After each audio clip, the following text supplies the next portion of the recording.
Now we are going to create a simple template engine like Laravel Blade in PHP from scratch. All I have here is my index.php file.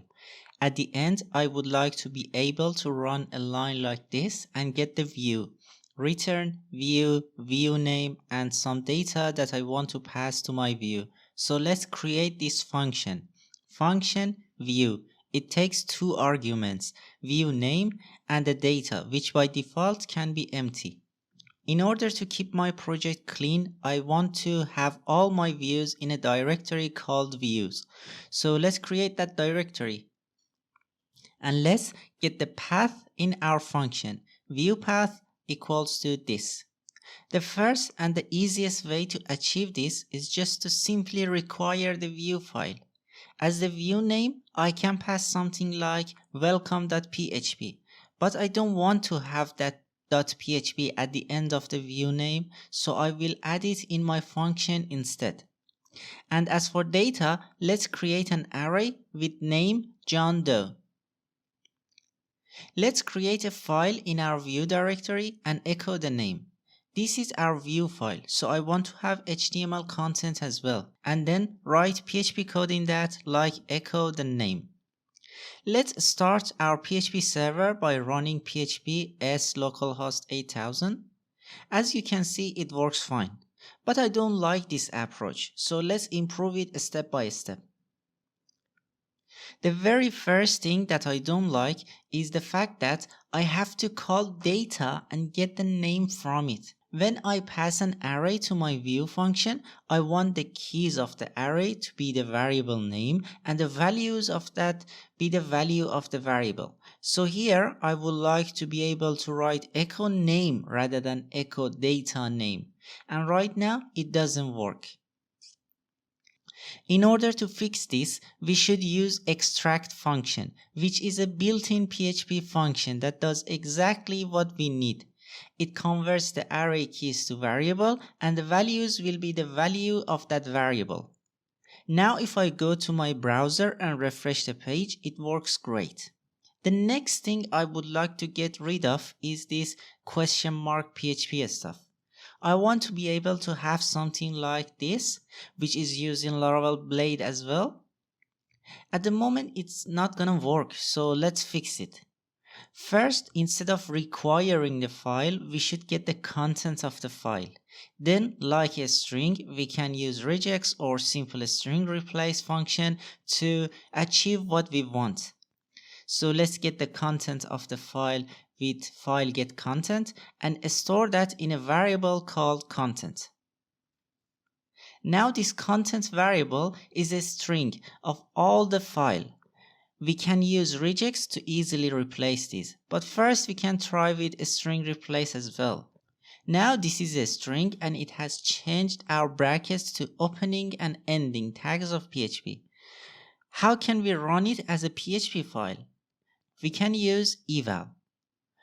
But the thing with eval is that it thinks of the file as PHP.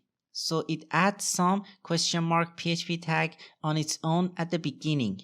In our case, we don't want that. So we can add a closing tag at the beginning of our string like this. Now let's run the file to see if it works. Well, great, it works. When we use eval, there are a few things we could do a bit more clean, like we could use ob start and ob get clean to get the final file and then echo it, like this. Now it wouldn't cause any big issues. The next thing I would like to add for this view function is using directives like @foreach and @if. Right now, if we run the if inside the brackets, it would work like this. If you don't know why I used if and end if here like this, you can watch my other video, 3 ways to add PHP loop and conditional inside HTML. Anyways, I don't like that. I want to be able to write @if and @end if like Laravel Blade. Like brackets, we should treat the contents as a string and just change it to PHP before eval function. For end if, we can simply use a string replace, but for if, it's better to use regex. we can use regex like this. There might be some space in the beginning and in the end. We should escape the parentheses and we should get the middle content as a variable so we can use later. And here we replace it with this and use the variable.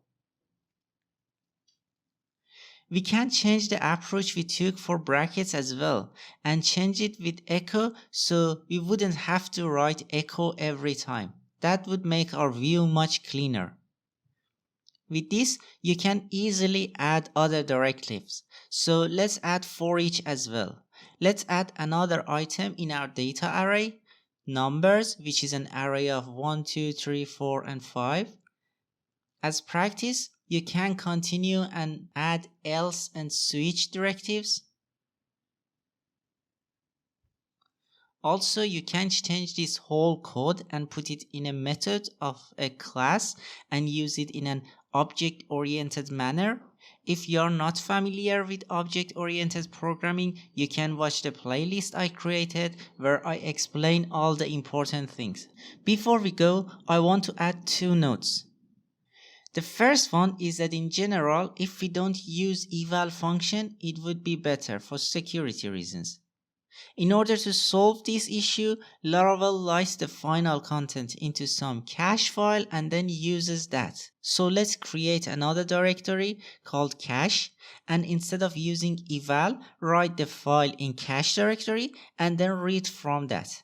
So we need to get cache path, and then we also need to get the final path with view name, and then put the contents with file put contents, final path, and the content, and then require that file.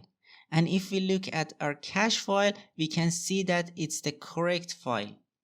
The second thing is that we are treating our welcome.php file that is in the views like a text, and we are doing the changes. So this .php extension is literally unnecessary.